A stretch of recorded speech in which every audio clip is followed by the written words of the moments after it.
శ్రీ వికనస ఆచార్య స్వామి జయంతి వేడుకల్ని శుక్రవారం తెనాల్లో ఘనంగా నిర్వహించారు. శ్రీ వైకనస సేవ సంఘం ఆధ్వర్యంలో పట్టణంలోని శ్రీ గోవర్ధన స్వామి దేవస్థానంలో వేంచేసి ఉన్న స్వామివారి విగ్రహం ఎదుట అత్యంత వైభవంగా నిర్వహించారు. వైకనస ఆగమశాస్త్ర ప్రకారం స్వామివారికి ఉదయం సుప్రభాత సేవ అనంతరం పుణ్యహావచనం పంచామృత అభిషేకం పరమాత్మక మహాశాంతి హోమం విశేష అర్చన చేశారు. తదుపరి పట్టణంలో రథోత్సవాన్ని జరిపిన ఈ సందర్భంగా ఏర్పడిన సభకు సంఘ అధ్యక్షులు మేడూరు శ్రీనివాసమూర్తి అధ్యక్షత వహించారు.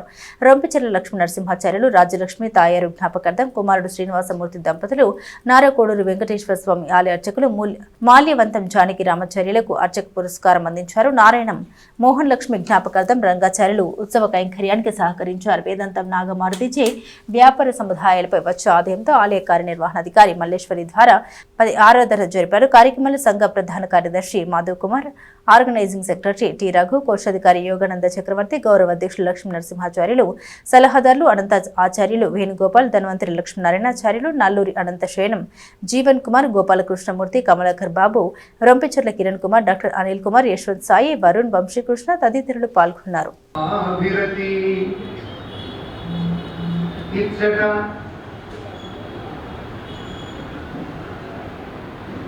సత్కవి సేవనంబులున్ ఇచ్చట సత్కళాభిరతి ఇచ్చట సత్కవి సేవనంబులున్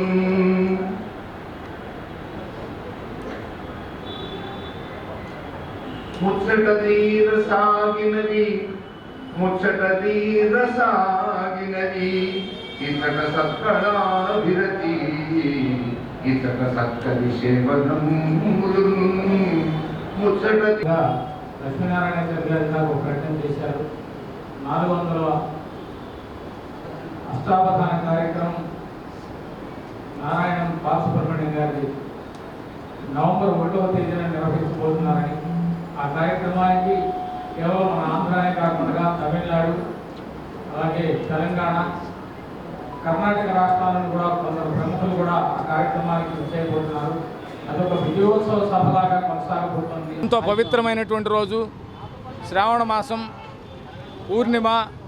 ఈ రోజున శ్రీ మహావిష్ణువు ఒక ఋషిపుంగముని రూపంలో నైమిషారణ్యంలో జన్మించి మనకు ఒక ప్రత్యేకమైనటువంటి ఆగమ శాస్త్రాన్ని అందించినటువంటి పర్వదినం.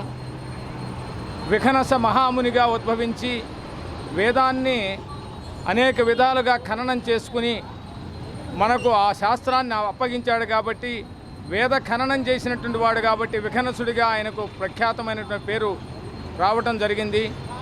వికనసుడి యొక్క జన్మదినం రోజున ఈ రోజున తెనాలిలో వేంచేసి ఉన్నటువంటి గోవర్ధన స్వామివారి యొక్క ప్రాంగణంలో ఉన్న శ్రీ వికనసాచార్య స్వామివారి యొక్క సన్నిధానంలో వార్షికమైనటువంటి జయంతి ఉత్సవ కార్యక్రమాన్ని శ్రీ వైఖానస సేవా సంఘం వారి తరఫున వార్షికంగా నిర్వహించడం జరుగుతోంది. ఈ కార్యక్రమంలో భాగంగా సుప్రభాత సేవ అనంతరం శాంతి హోమాది క్రతువులు, స్వామివారికి పంచామృత అభిషేకం, పట్టణంలో రథోత్సవ కార్యక్రమం నిర్వహించడం జరుగుతోంది. ఈ కార్యక్రమానికి అనేక ప్రాంతాల నుండి వైఖానస శాఖీయులు భక్తులందరూ కూడా విశేషంగా విచ్చేయడం జరిగింది.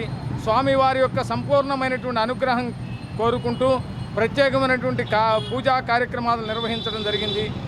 ఈ పర్వదినం రోజున వికనసాచార్య స్వామి వారి యొక్క సంపూర్ణమైనటువంటి అనుగ్రహం లోకానికి కలగాలని ప్రార్థిస్తూ సర్వే జనా సుఖినో భవంతు. సమేత గోవర్ధన స్వామివారి దేవస్థానంలో వేంచేసి ఉన్న వికనసాచార్య స్వామివారి 67వ వర్షవర్ధనోత్సవం వైఖానస సేవా సంఘం తెనాలి శాఖ వారి ఆధ్వర్యంలో జరుగుతోంది. ఈ కార్యక్రమంలో ముఖ్యంగా శ్రీమాన్ నారాయణం బాలమురళీకృష్ణమాచార్య గారు వారి చేతే అష్టావధాన కార్యక్రమం మరి కొద్దిసేపట్లో ప్రారంభమవుతుంది. స్వామివారి ఉత్సవము ఇప్పుడు ప్రారంభమవుతోంది. తెనాలి ప్రాంతంలో ఉన్న సుమారు 200 మందికి పైగా వైఖానసులు ఈ కార్యక్రమానికి విచ్చేస్తున్నారు.